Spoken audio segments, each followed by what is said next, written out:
Oxyde de graphène, nanoparticules et intelligence artificielle collective.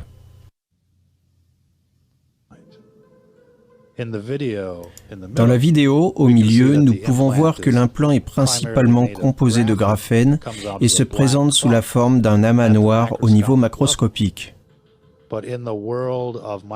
Mais dans le monde de la microbiologie, les graphites sont la pierre angulaire de la nanotechnologie.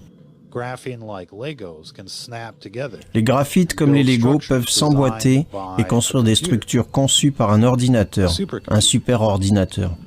Et en tant que supraconducteur, le graphène réagit aux champs électromagnétiques qui peuvent lui permettre de se propager et de se développer le long du système nerveux. Ce que nous examinons ici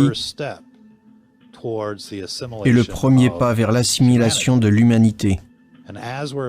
Chose que nous sommes sur le point de révéler dans notre prochain livre, Les origines de Skynet.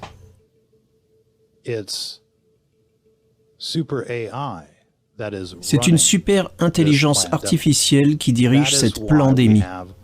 C'est pourquoi tous les patrons des grandes entreprises technologiques arrangent et organisent le récit.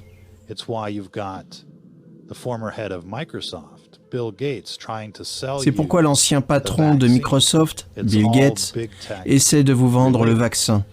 Parce qu'en coulisses, tout est relié à la grande technologie. C'est Skynet qui dirige le spectacle.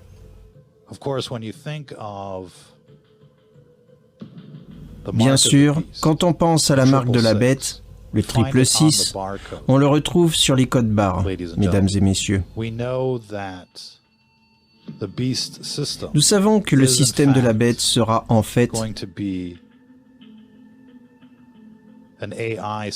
un système d'intelligence artificielle,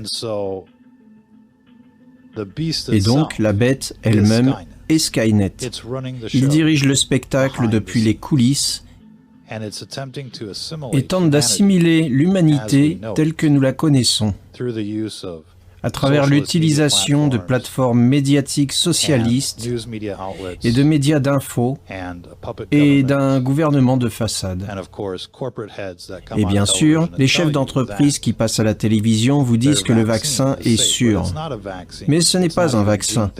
Ce n'est même pas une thérapie génique. C'est de la nanotechnologie injectée par la magie de la chimie, passant d'un liquide clair à une substance visqueuse noire.